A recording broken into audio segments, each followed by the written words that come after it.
Hi everybody, my name's John Valentino. Today I'm going to read you a story that I wrote called Life on Ice. But before I read the story, I just want you all to know that when I wrote this story, I was writing it about something that I really love to do. And I know that all of you out there have something that you love to do. And that's all I really did to get started. I love ice fishing, and I love everything about being out on the ice and just enjoying nature. And the more I wrote about it, the more I figured out there'd be a great story in there somewhere. So I encourage all of you to find something that you love and write about it. And everybody has a story to share. I hope you guys enjoy my story. The winter day began in the Northwoods at the family's lakeside cabin. Cody lay in his bed as twilight surrendered to the sun's morning light. His eyes fluttered awake.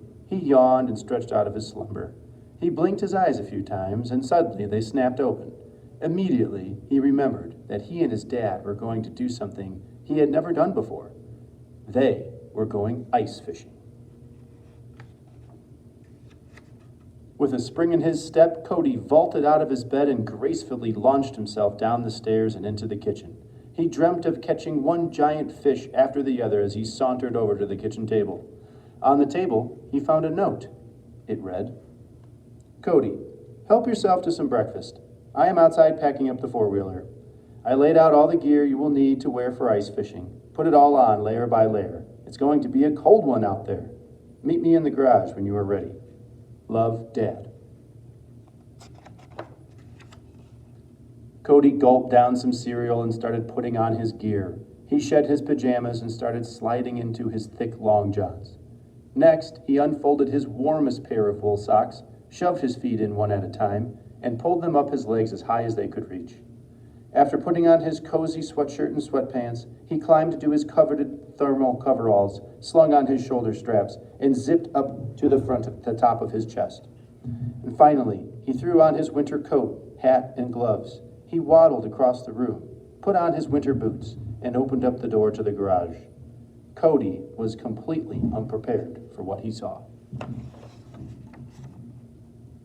His father sat bundled up from head to toe on a four-wheeler, firing up the engine. It roared like a grizzly bear as it sprang to life and settled into an idle.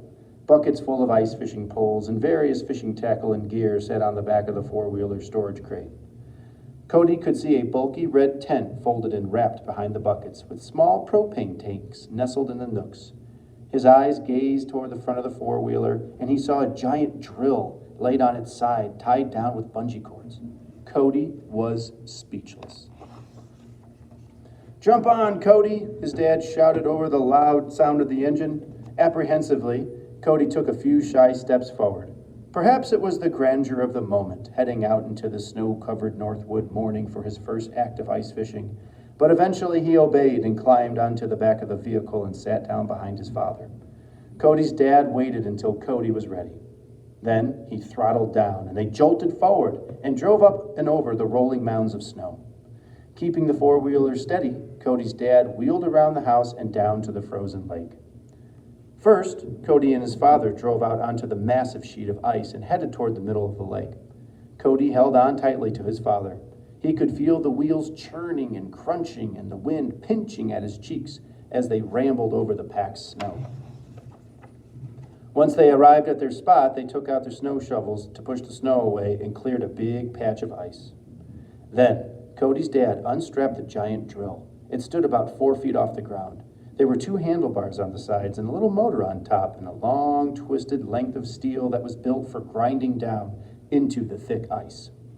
Looking down at his son, Cody's dad explained, "Cody, this here machine is called an ice auger. In order for us to fish, we need to drill 2 holes down to the lake water below. This auger will help us get that done in no time, and soon we will be fishing." Cody's dad grabbed a cord on top of the auger and yanked on it as hard as he could. The auger sputtered a few times, then came to life. The sound was deafening and pierced through the thick silence over the frozen lake. Cody put his hands over his ears and watched his dad slowly but surely carve out 2 holes about 3 feet apart in the ice. His father returned the auger to the four-wheeler and brought back a large slotted spoon, handed it to his son, and said, Now go ahead and scoop out those little chunks of ice floating on top of the holes while I pull out the rest of our gear." Cody did as he was told. As he scooped out the floating pieces of ice, he was amazed at what he saw. The holes were cut into perfect cylinders, about 8 inches wide and about 12 inches deep. Down in the holes, he could see all the layers of ice with little air bubbles frozen in time. The holes progressively became darker the further he looked down. Finally, Cody's dad pulled out the tent, and they set it up right on the patch of ice over the 2 holes. Cody grabbed the fishing tackle and bait, fishing poles, 2 chairs, and the rest of the supplies, and brought it all into the tent. They even set up a little heater in there, and it warmed up very quickly. Cody had never seen anything like it before. There he was in the middle of the lake, sitting in a chair on a large sheet of ice, hunkered down in a tent. He and his father sat in silence for a moment, admiring their surroundings. The tent had little windows to let light in, where he observed white blankets of snow piled up around him as far as the eye could see. Cody's dad started to assemble the fishing tackle and bait. Meanwhile, Cody sat there in awe and dreamed of reeling in enormous fish as fast as he possibly could. In a few moments, his father had taught him how to rig a minnow on a jig head and slowly lower the bait into the hole and down into the dark, frigid water. Cody was fascinated as he looked down the hole and watched the bait fade and disappear like a ghost in a graveyard as it descended toward the bottom of the lake. And the waiting ensued. Cody eagerly waited for a fish. Visions of rod benders danced in his head. However, time slowly dragged along. He began to reel up his line to check if his minnow was still there. It was. He let the line out and watched the minnow fall back down. He was not used to this kind of fishing. Time passed on. Cody grew more and more irritated. He started to slouch and slid down into his chair, pouting. His father took notice, smirked to himself, and let out a little chuckle. "You know, son, this here fishing is not like how we fish in the summertime. We can't just move about the lake as we please. When you ice fish, you have to learn to settle in, be patient and mindful, and simply enjoy the outdoors." "Well, this is just boring," Cody responded. "We've been sitting here for so long and nothing has happened yet. How do we even know there are any fish down there?" "We don't," his father replied. "Then how are we going to catch anything?" "Well," his father paused for a moment and shifted in his chair, "that is something that is out of our control. We could sit here all day and not catch a single fish." Cody sat, more frustrated than ever before. He frowned and stared down into his fishing hole. His father bent forward in his chair and made eye contact with his son and said, "Look, Cody, we don't always get to control what goes on around us, and we shouldn't try to. However, there is something we can do. We can always choose how we respond in any situation. That is solely in our power. Right now, you are choosing to be upset, and you don't have to be." Cody considered his father's words. He stared at his fishing hole, contemplating his thoughts. His father continued, "As far as this situation goes, so what if the fish ain't biting? We are enjoying the outdoors underneath this great tent. We have these comfortable chairs and this here little heater to keep us warm. We have the auger, these here fishing poles, and most importantly, we have each other. I'll tell you what, I think we have everything we need right now and then some, and we should be grateful for that. Catching a fish would just be a bonus." Cody thought he understood. He formed a smile on his face and admired his father. He always had a way of explaining things that made Cody understand and feel better. Both Cody and his dad sat together in the cozy tent and enjoyed the subtle hum of the heater and the stillness sitting on the frozen lake. Every so often, they would lift their poles, twitch them side to side, and let their bait settle. They talked and shared some stories with each other.